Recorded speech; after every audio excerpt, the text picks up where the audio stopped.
Chères Ambarésiennes, chers Ambarésiens, il est rare que je vous interpelle par vidéo. Une fois n'est pas coutume, j'ai souhaité, dans ces circonstances exceptionnelles, vous présenter les dispositifs que j'ai organisés pour les semaines à venir. Depuis 2 mois, une crise sanitaire d'une ampleur inconcevable a bouleversé notre vie. Vous l'avez sans doute remarqué, le gouvernement compte beaucoup sur l'investissement des collectivités pour organiser le déconfinement à partir du 11 mai. Pour autant, il me semble important de revenir, quelques minutes, sur tout ce que j'ai mis en place à Ambarès et La Grave depuis 2 mois. Dès le lundi 9 mars, j'ai créé une cellule de veille pour anticiper la crise qui se préparait. Lorsque le président de la République a annoncé le confinement généralisé à l'ensemble de la population, nous étions prêts. Depuis, je réunis chaque jour une cellule de veille. Elle est composée d'élus et d'agents qui organisent les services nécessaires pour l'ensemble de la population pour expliquer, rassurer, élaborer les réponses locales et garantir le respect des gestes barrières. Comme toujours, mon action a été guidée par la volonté de prendre soin des plus fragiles. J'ai assuré, grâce à l'implication des agents du CCAS, la continuité du service public pour nos aînés.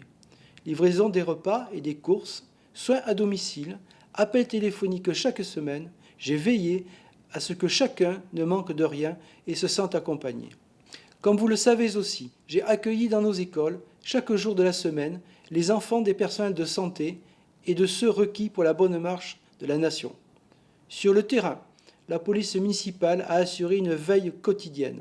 C'est grâce à son concours que j'ai pu mettre en place un marché drive chaque vendredi matin pour que les Ambarésiens puissent manger en soutenant les commerçants locaux. Nos commerçants, auto-entrepreneurs, artisans, chefs de TPE ou PME se trouvent en grande difficulté. Je travaille et je cherche des solutions pour les aider à la mesure de nos moyens. Constamment, mes équipes vous ont tenu informés de mes décisions en utilisant des outils de communication rapide. À la mairie, les agents se sont relayés pour assurer un accueil physique et téléphonique tous les jours. Du côté des particuliers, j'observe depuis le début de la crise un bel élan de solidarité et de générosité. Nous avons reçu à la mairie de nombreuses propositions d'aide de votre part, qu'il s'agisse de la confection de masques en tissu ou d'être présent là où cela est nécessaire. Nous organisons, chaque fois que cela est possible, un relais auprès des services concernés. Si vous avez proposé votre aide, soyez-en certains, vous recevrez tous une réponse. Un grand merci à vous tous pour votre engagement bénévole. Il est désormais temps de se projeter vers l'avenir.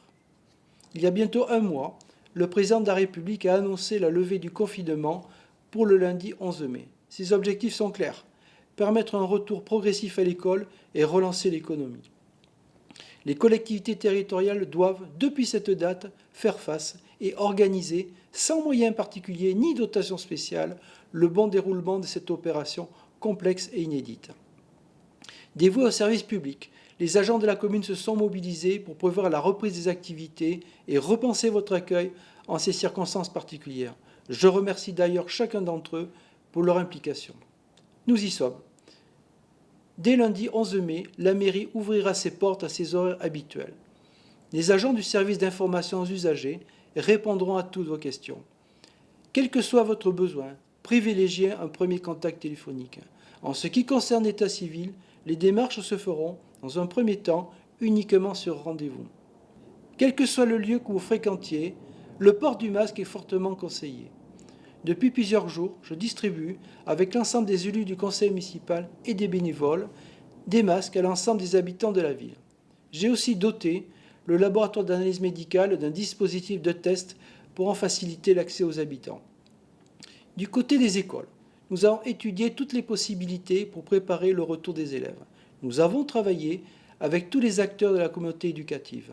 Ensemble, nous avons pesé les pour et les contre de plusieurs scénarios pour trouver une solution qui respecte la sécurité de tous, le rythme de l'enfant et les possibilités des familles. Les enfants seront accueillis par groupe de 15 maximum. Chaque établissement scolaire sera équipé pour respecter les mesures d'hygiène qui s'imposent.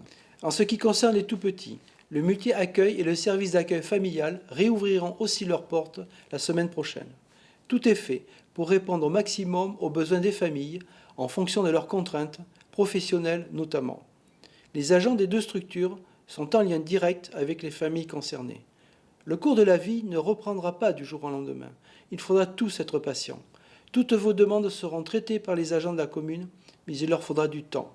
Restez connectés pour être tenus informés et si ce n'est déjà fait, je vous invite à vous inscrire à la newsletter de la ville dès à présent. Je vous rappelle que nous devons tous agir pour notre santé, pour protéger celle des plus faibles.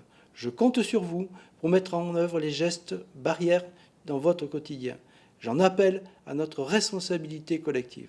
Vous pouvez compter sur moi pour continuer à défendre vos besoins et à vous écouter. Prenez soin de vous.